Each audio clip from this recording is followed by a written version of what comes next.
Spread out. We're spread out now. They don't Two like people each in one other. room. I wanted to say.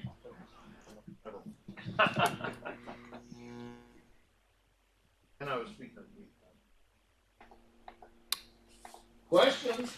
Well, I'll start just with the scouts of the week, etc.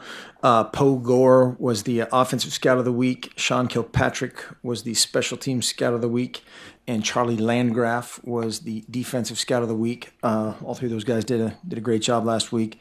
Also want to just say thanks to Haloti and Christina Nada that were kind of special guests. Obviously, him being honored this weekend was just great to have them back. Wish we could have played him a little bit, but great to have them here. And then obviously the news kind of this morning and early this morning, Austin Malawata has been dismissed from the program. Just a series of very poor decisions and poor actions, and he's not with the team. Now questions? Okay. Brian? Mark, in your years of doing this, have you ever had a season like this as challenging in terms of the availability of guys, whether it's injuries or suspensions? I think the latter, yeah. There's been times in past history where there's been a lot more issues with that, a lot more off-field things. For the injury part of it, I don't think so. But everybody kind of over dramatizes. What's the right word? Dramatizes things. But yeah, we've had a bunch of them, but a lot of other people have as well. About being bowl eligible, how do you balance playing the seniors still and also looking forward to next year and getting the younger guys maybe more reps that they haven't gotten so far? Yeah, we'll play the best guys to win this game, and we're gonna have a bunch of challenging moments as far as getting guys ready that are getting ready to go to Utah to win that game against a great coach, great team, and whoever are the best guys are going to play. Joey. Dylan Mitchell, was back there returning punts. What did you see out of him to put him back there? How much has he developed over the course of this season? Yeah, he's a guy that just hasn't been available for the majority of the year, and now he's kind of making a statement just by what he's done in practice. Didn't get too many opportunities, unfortunately, in the game to make too much happen, either offensively or in the return game. But yeah, another guy that's an extremely talented, inexperienced guy. With just 2 games left, in your eyes, what would make this season a success? Everybody bought in. Everybody competing and fighting every single day to get better. And that's coaches, that's players, everybody. And again, for the most part, have done a good job of that. Does it become difficult to kind of keep guys motivated when you're 3-7 seasons, no longer bowl eligible? I mean, yeah, the frustrations are different. I think guys, there's always a segment of a team that's frustrated, whether that's a role or position. There's always something. This is different, and it's not any fun. There's not having a ton of fun, which is something you have to try to squeeze out of it at this point. And play to their competitiveness, play to all those aspects of why they're here, and again get the right guys that are on board to compete.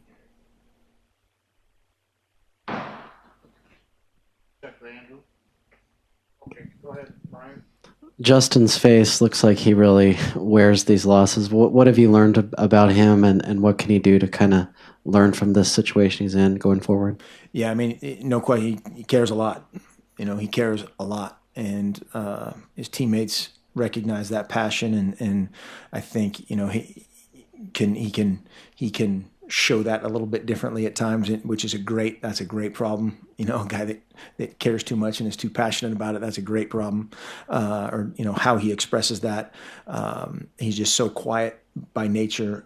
That can be taken different ways, and it's passion. It's wanting to be perfect for his teammates, and just by virtue of how little he communicates, that can be taken the wrong way. But he took some shots yesterday, and we kept him in there to see how he would respond, and he responded really well. When you look the first 7 drives, we were stopped by drop, penalty, fumble, which, again, was just him trusting himself. A missed assignment. We play clean, we score a touchdown. We have a penalty that leads to a turnover, and play clean, have a touchdown. And so just, a lot of the issues, a couple of those picks were not on him, and we'll get that coached up at all the different spots. Oh, sorry. Looking back at the tape, what were some positives from the game yesterday? I think just that of Justin's reaction to some of that stuff. I thought Royce at times ran better. We put too many yards to yield not enough points. So there's a lot of good stuff going on there that again, whether it's a drop or a penalty or, that's one guy. We need to coach up the technique better, of those situational things. Defensively, got a couple stops there early. Offensively, needed to help them out just to make it tougher. I thought right coming out of halftime, they competed their tails off, and then we had the punt hit us in the back, so that could have been a huge transition point. Special teams, McCaffrey was limited for the most part. Obviously, they took him out there at the end, but guys ran around and covered well in the kicking game. Andrew, you have anything? Yeah, I do. With Taj Griffin, Mark, is that the same knee injury? Is that the same knee he hurt in high school as a senior? I would have to I believe so, but I would have to double check that. I thought I heard them talking about that in that vein, but I'm not 100% sure. Okay. You've maintained all along that you guys have to keep coaching guys up and coaching them better. But with regard to the defensive line, you've got 5 guys down from the start of the season who are now lost for the remainder of the year. So what can feasibly be done by Brady, by Ron, to get this thing a little bit better in the next 2 games?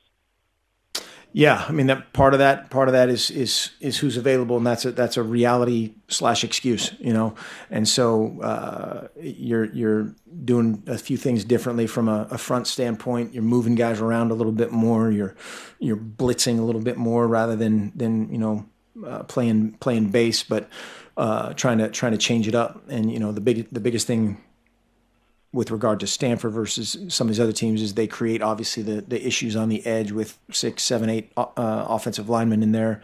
And so we can't just put in 8 D linemen that we don't have. So that creates a challenge, but challenges are opportunities as well.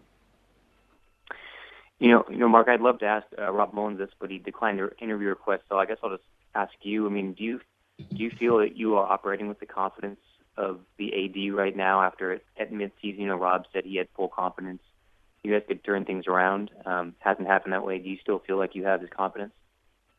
Well, obviously he's the only one that can answer that, but I have total confidence in what we're doing. Obviously the results again have not been what anybody wants, and I'm responsible for that. Period.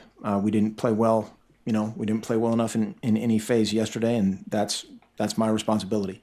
But I believe 100% in what we're doing. Our guys, again, have continued to fight regardless of situation. We had a great weekend from a recruiting standpoint, and that's always one of those weird situations of you think the world's coming to an end, and there's 6 guys that are fired up about their opportunity, and so we will continue to fight. We'll continue to do the right things, and it will turn. And then lastly for me, given that Pat Kilkenny's going to go on the radio tomorrow and make an appearance, kind of unusual to do that, I'm just curious how much in contact you are with both Pat and Phil Knight, and what those conversations are like with the season that obviously hasn't turned out how you would like. I'm not aware of exactly what you're talking about, but Pat's apparently going on John with tomorrow. Gotcha.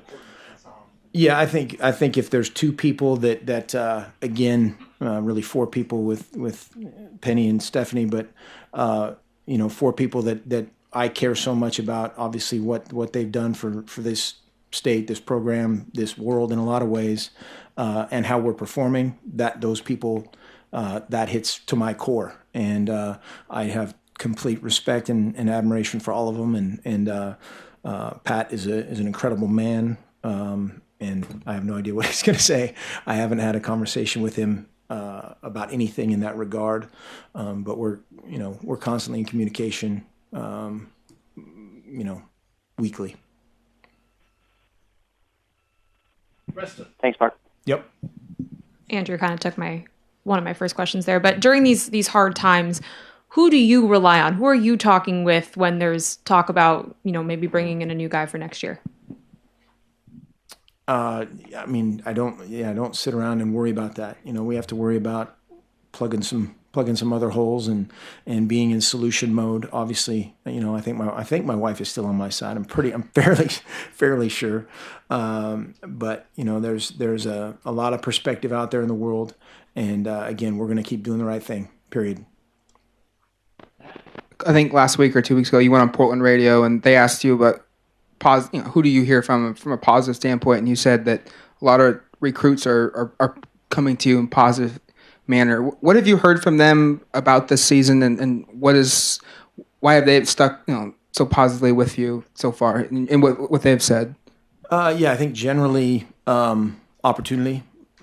Generally a lot of guys they're coming from teams that are maybe winning programs that they don't win every game, and they realize that's a possibility, the cyclical nature of things.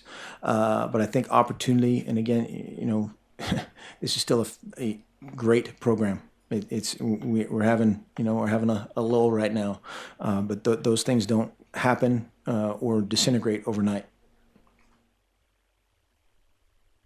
More questions?